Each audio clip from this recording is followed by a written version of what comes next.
lagi dengan saya, Faradita Natasha. Di video kali ini, seperti biasa, sama dengan di video-video sebelumnya, saya akan menyampaikan hasil resume saya pada sebuah artikel yang sudah ditulis oleh dosen pembimbing mata kuliah AIK 1, yakni Ustadz Idris Mahmudi, yang dengan artikel kali ini itu berjudul Kontemplasi Dilema Antara Simbol dan Substansi. Jadi kita sebelum beralih ke intinya terlebih dahulu, pembahasan yang pertama yakni tentang sebuah riset atau melakukan penelitian yakni Hugh Glassman dari California Institute of Technology dan kawan-kawan dari Stanford Graduate School of Business telah melakukan penelitian pada 20 orang, yakni dari subjeknya diberi 5 anggur, yang dimana 5 anggur ini berbeda label dan berbeda harga gitu. Jadi disajikan dengan kemasan yang berbeda juga gitu. Jadi yang pertama itu anggur yang pertama dijual dengan harga $5 dan anggur yang kedua itu dijual dengan harga $10 dan anggur yang ketiga itu dijual dengan harga $35. Anggur yang keempat dijual dengan harga $45 dan anggur yang kelima dijual dengan harga $90. Lalu subjek diberitahu jika kelima anggur tersebut itu memiliki rasa yang berbeda dan bagaimana hasilnya setelah mereka mencicipi semuanya ya. Maka respon mereka itu adalah anggur yang paling mahal itu yang paling enak gitu.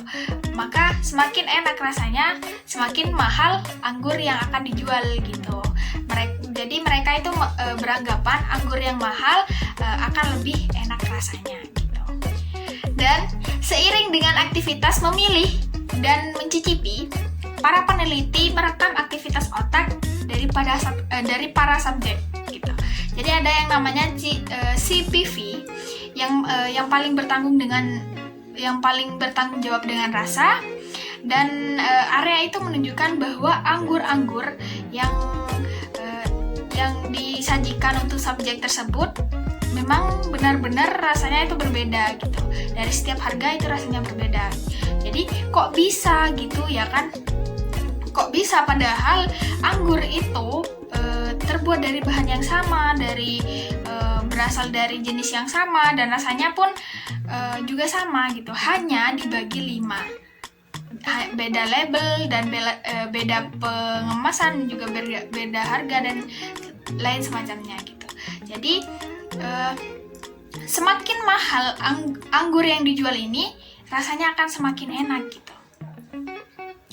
Ternyata CPV pun berpeluang dikecoh dan ditipu oleh kemasan dan tampilan, label harga, dan atribut atau simbol yang berbeda gitu.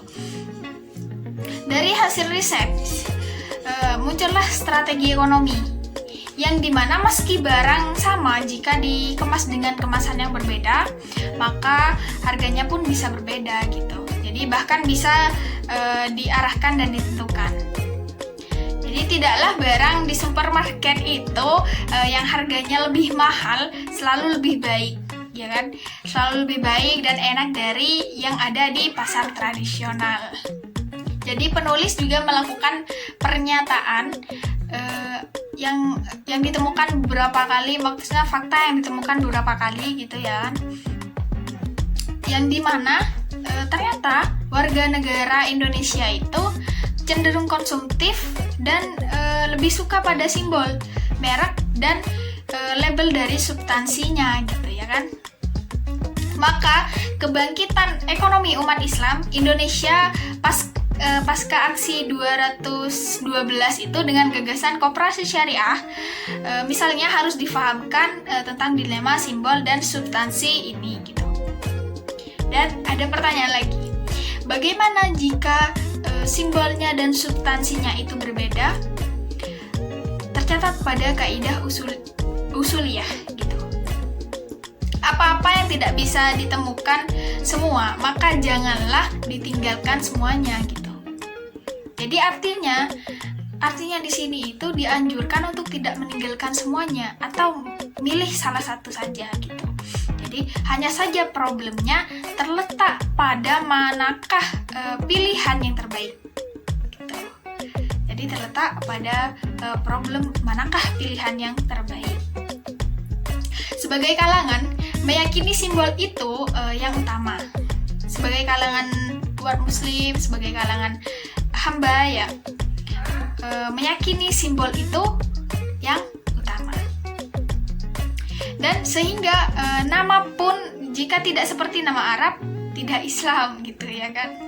Contohnya ya, pakaian harus jubah, yang cowok, yang laki-laki harus berjenggot, dan celana harus di atas mata kaki, bahkan bercadar gitu untuk yang perempuan. Sementara kalangan satunya tidak menunjukkan semua itu gitu. Jadi yang penting isinya sesuai dengan syariat yang telah diajarkan. Ya, mungkin pakai sarung, pakai belangkon, tapi sholatnya, hajinya, puasanya itu tetap sama gitu. Justru dari sini Islam itu dinamis dengan lahirnya kaidah maqasidusi syariat atau memahami metode tujuan di balik persyariatan. Di sini lagi-lagi terjadi perdebatan antara faham simbol dan faham substansi gitu. Jadi semuanya itu memiliki dalil argumentasinya sendiri-sendiri.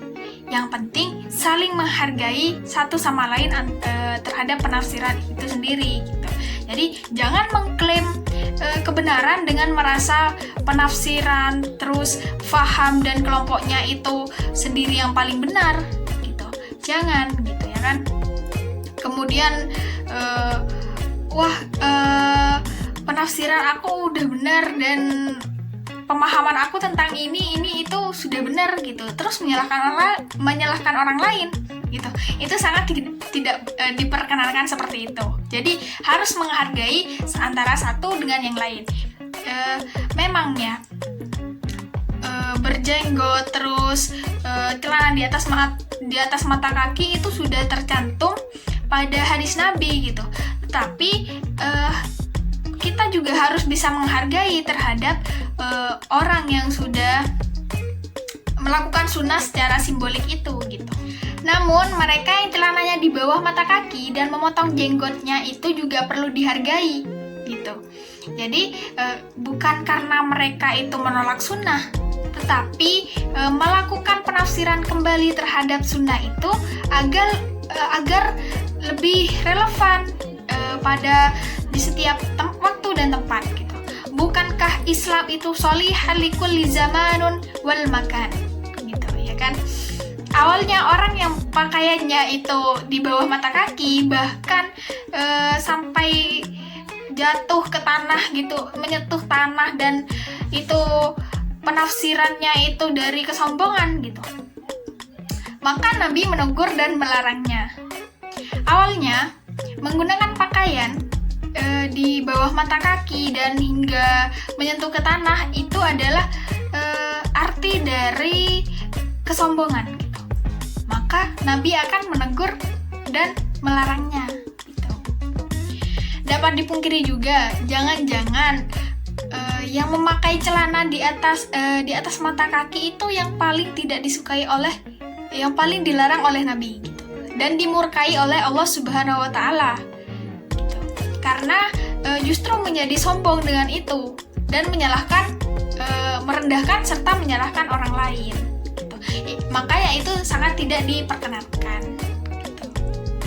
Jubah, jenggot, celana di atas mata kaki, dan bercadar itu memang sudah identitas dan ajaran Islam gitu. Tapi bukanlah satu-satunya tolak ukur ketakwaan gitu. Jadi semuanya itu bukan salah satu yang menjadi tolak ukur ketakwaan gitu. Apalagi sarung dan memakai songkok bukanlah ukuran paten ketakwaan gitu. Jadi itu adalah dinamika etis budaya Islam gitu. Jika jenggot menjadi ukuran ketakwaan seseorang untuk masuk surga, gitu. Maka kalian pasti tahu Santa Claus. Santa Claus dalam mitologi Kristen adalah yang paling bertakwa dan berhak atas surga, gitu. Jadi karena tidak ada satupun Santa Claus yang tidak berjenggot, gitu. Jika yang memakai songkok itu cerminan yang paling bertakwa, maka umat Hindu di India adalah orang yang paling bertakwa, gitu. Mengapa? Karena bukan saja agamawan, tetapi tentara di India juga bersongkok, gitu. Jika memakai sarung adalah tolak ukur ketakwaan, untuk menjadi tolak ukur ketakwaan, gitu, maka umat Buddha di Myanmar yang telah membunuh Muslim Rohingya itu adalah orang yang paling bertakwa, gitu. Jadi karena para biksu dan bangsawan di sana itu selalu memakai sarung, gitu. Jadi oleh karena itu, mari kita saling menghargai dan berdamai dengan sesama komunitas Muslim sendiri, gitu. Karena musuh sejati bersatu, musuh sejati itu sedang bersatu dan menanti serta mempersiapkan segala strategi. Jadi jangan terjebak pada dilema simbol dan substansi. Jadi kita harus menghargai satu sama lain. Tidak boleh menganggap ini tidak boleh karena merasa paling benar. Itu sangat tidak diperkenankan. Tadi sudah saya bahas dan semoga kalian paham. Jadi teramat jelas yang tercantum pada surah Al-Baqarah ayat 177 yang dimana mencantumkan bahwa ketakwaan bukan terhadap ke arah barat atau ke arah timur. Maksud saya ke arah timur atau ke arah barat, gitu. Jadi ketakwaan bukan hanya lipstik yang simbolik semata. Oke, mungkin itu saja yang bisa saya sampaikan pada resume kali ini, di video kali ini. Saya harap kalian bisa mengerti atas resume yang saya sampaikan ini, dan semoga kalian mengerti ya. Dan semoga resume ini bisa bermanfaat untuk kalian semua. Dan jika kalian mau membaca artikelnya lebih jelas, saya akan mencantumkan alamat linknya di bawah di kolom deskripsi di bawah ini, ya kan. Jangan lupa di like, di komen, di subscribe, terus di share ke teman-teman kalian. Semoga ini bermanfaat untuk kalian, untuk teman-teman kalian dan keluarga kalian semua. Stay safe semua. Sekian dari saya. Wassalamualaikum warahmatullahi wabarakatuh.